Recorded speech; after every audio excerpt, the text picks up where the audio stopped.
এই অবস্থা। আজি চলি কথা নুশুনে, বাপে গেলে শিকায়ত করে, ওর বেটা তো কথা নুশুনে, কে শুনবো? পুজেরে এটা পুটক মারি গেলে মাথা তুলি বসলি, এই গেলে ডাঙর হাতে মেঝি ধরে চলি। 25 বছর 30 বছরক লাগি এটা মায়াকে কাপড় কানি ধুয়ে গেলে খানা বনাই গেলে আগত দে, বলে মই আলু দি ভাত নাখাও, বলে বাপি কি খাবি? ডিমে আমলেট। মায়াকে আকৌ ডিমে আমলেট কৰি দে। আম্মা মই আজি ডিমে খাবা ইচ্ছা নাই, কি খাবি? মুরগি। আকৌ লোকেল চলে হালাল কৰি খুৱাই, বলে ব্ৰইলাৰ মাছ যি লাগে তাকে খুৱাই। 30 বছৰক লাগি এজনী মাই এজন বাপেকে তাক কষ্ট মজাহিদা কৰি খুৱাই ধুৱাই কাপোৰ পিন্ধাই, কিন্তু মাত্ৰ 3 মাহ আৰু 6 মাহ এটা আপিৰ লগত লিংলাং লাগি 30 বছরের মহব্বত মায়াকুর মরম পাহরি যায়। সবুজে কে জখনির তরে আপিটো মেকআপ করে ফেলে হে কলেজত যাওয়া বেলেগুক দখে থাকা সে আপিটো দেখা পাই সে মরমত করে মায়াকক পাহরি যায়, মায়াকক পাহরি যায়। আজির এই পরিবেশ চলি আছে আমার সমাজত। আজির নৌজওয়ানে মায় বাবার মহব্বত পাহরি গুছি হতে মাত্র 3 মাহ 4 মাহ এটা আপির লগত কথা পাতবো, বাস মায়াকক চাই তাই ডাঙর হয়ে গেল। কইনে এটা তার কারণে পূজাও করবো পারলি, এতিয়া কইনার ভরি ধরি পানি খাবো কি? এই গন্ডগোলটি 1 নম্বর মায়ের বাপে হোক। কারণ মায়ের বাপে তার সরু থাকতে দিনুর ইলিম নেটলা, ইংলিশ পড়ালা, হিন্দি পড়ালা, আসামিস, ম্যাথস, সায়েন্স সব পড়ালা, আর্টস সব পড়ালা, কিন্তু কোরআনের তালিম হাদিসের তালিম নেটলা। আর লেভেল দি থাকে বহুত মায়ের বাপে চলিক লৈ কেনে সন্তানক লৈ কেনে লেভেল দে, সন্তানক লৈ কেনে কেতিয়াও লেভেল নিদিব।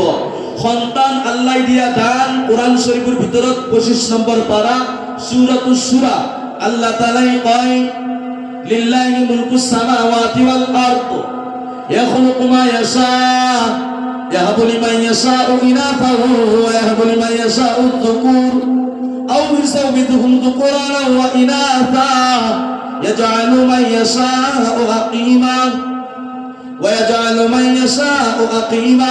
আল্লাহ কোরআনত কইছে লিল্লাহি মুলকুস সামাওয়াতি ওয়াল আরদ, আসমান জমিনের মালিক মই। ইয়াখলুকু মা ইয়াশা।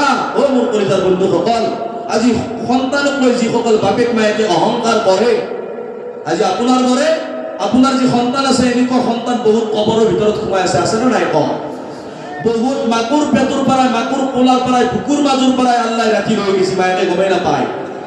ৰাতিপুৱা উঠি কেনে যি সন্তানৰ মুখত দেখি চাই চলি দুনিয়াত নাই, হয় না নহয়? কম আজি সন্তানক লৈ কেনে বহুত মায়েকে এজনী জায়েক আৰু এজনী জায়েকৰ চলি পৰি নহলে তাক হাঁহে নাই ন, তাৰ আল্লাহ কিয় দিয়া নাই তাক, তাৰ কিয় চলি নাই? তাই স্বভাৱ ভাল দেখিলে নকব। আপোনাক যিটো দিছিল এইটো আল্লাহ লৈ যাব পাৰে, গ্যাৰান্টি নাই। আপোনাক যিটো দিছিল আল্লাহ এইটো সেকেন্ডত লৈ যাব পাৰে। আল্লাহ কয় ইয়াখলুকু মা ইয়াশা। আল্লাহ কয় মই যি ইচ্ছা কৰোঁ তাকে সৃষ্টি কৰোঁ, বনাও। ইয়াহাবু লিমান ইয়াশাউ ইনাসা ওয়া ইয়াহাবু লিমান ইয়াশাউ যুকুৰ। কাৰোবাক মই ছোৱালী দিব খোজো মই ছোৱালী দিওঁ, আৰু কাৰোবাক মই ল'ৰা দিব খোজো ল'ৰা দিওঁ। অৰ্থাৎ কাৰোবাৰ ল'ৰা আছে ছোৱালী নাই, ছোৱালী আছে ল'ৰা নাই। আপুনি এক্সাইটেড আল্লাহ কয় আও ইউসাউবিহুম যুকুৰানা ওয়া ইনাসা। আল্লাহ কৈছে আৰু কাৰোবাক মই ল'ৰাও দিওঁ ছোৱালীও দিওঁ, দুইটা দিওঁ, অৰ্থাৎ বেটা বেটি দুইটা দিওঁ। প্ৰথমতে কৈছে কাৰোবাক ল'ৰা দিম, বেটা দিম, বেটি নেদাও, কাৰোবাক বেটি দিম, বেটা নেদাও। আকৌ আল্লাহ এইটো কৈছে কি আও ইউসাউবিহুম যুকুরানা ওয়া ইনাসা, আৰু কাৰোবাক মই ল'ৰাও দিম ছোৱালীও দিম। লাষ্টত আল্লাহ কৈছে ওয়া ইয়াজআলু মান ইয়াশাউ আকিমা। ওমৰ বান্দা সকল, আৰু কাৰোবাক মই বাজ বনাই দেও, কাৰোবাক মই বাজি বনাই দেও, সন্তানৰ মুখ চাবৰ কাৰণে মই নেদাও। ওমর মা ভনী সকল, সন্তান দিয়া মালিক আল্লাহ হয়। আল্লাহ যাক দিয়ে, আল্লাহ যাক দিব বিচাৰে তাক দিয়ে। আপুনি সন্তানক লৈ কেনে কেতিয়াও গৌৰৱ অহংকাৰ নকৰিব।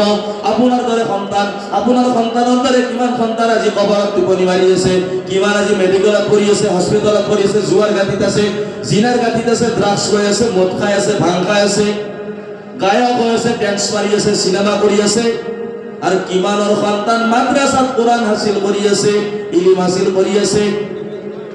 মই কম আপুনি সকল সন্তানক লৈ গৌৰৱ নকৰিব। এই যে সন্তান সৰু সৰু ল'ৰা ছোৱালী, ইহঁতক আপুনি doctor, engineer, advocate, master, SP, DSP, IS, professor বনাওক, মানা নাই, বিলকুল আপুনি বনাব পাৰে, কিন্তু এজন দিনদাৰ বনাব, এজন নেককাৰ বনাব, আল্লাহৰ খাস বান্দা বনাব, আল্লাহৰ নবীৰ খাস উম্মত বনাব। আজি মানুহে নিজৰ ল'ৰা ছোৱালীক দুনিয়া পঢ়াওঁতে কোৰআন হাদিস পঢ়াবা বাদ দি দিছি। কোৰআন হাদিস পঢ়াবা পাহৰি যায়। বাপেক মাক মাৰা যাব, শুনি ল'ব। বহুত দামী কথা কৈ আছো মই। বাপেক মাক মাৰা যায়, মুকলমুৱাৰ মাদ্ৰাছাৰ পৰা কেইটামান চলি আনি মহল্লাৰ ইমামকেইটাক মাতি গলত লাগি শুৱলি হ'ল আৰু পকেটটো গৰম কৰি দিলি হ'ল। পেট ঠাণ্ডা, পকেট গৰম। কোনোবা দলিলত যদি বাপেকৰ ভেটা আছে নকৰিয়া এই দোয়া কবুল হ'ব বুলি আৰু এনেকে দোয়া কবুল হয় বুলি। বাপেকৰ জিন্দগীত নামাজ নাই, চলিৰ জিন্দগীত নামাজ নাই। কোৰআন শৰীফৰ নপঢ়ি কেনে মৰি গেল। সুদৰ টকা গলত লাগি খাই মৰি গেল। মধুৰ বটলত ধৰি মৰি গেল। ভাঙৰ চিলিম টানাওতে জিন্দগী গেল। বেলেগৰ গিবত কৰি পেলাই পুৰাওতে বেলেগৰ এৰ কথা তাত কৈ কেনে পুৰাওতে জিন্দগী গেল। আৰু মাৰা যাওয়াৰ পিছত মুকলমুৱা মাদ্ৰাসা বাদ দিয়া দাৰুল উলুম দেওবন্দৰ পৰা যদি আল্লাহৰ ওলিক মাতে আৰু মাতি কেনে যদি গৰু এটা হাতীৰ চানৰ দৰে গৰু হালাল কৰি গলত চুৰি চলে ফেলে ৰাইজক একেলগে খুৱাই নেপনেকে ফেলে আকৌ কবুল নহয় বেছিকে কুট দিব কবৰত বাপে মায়েৰ।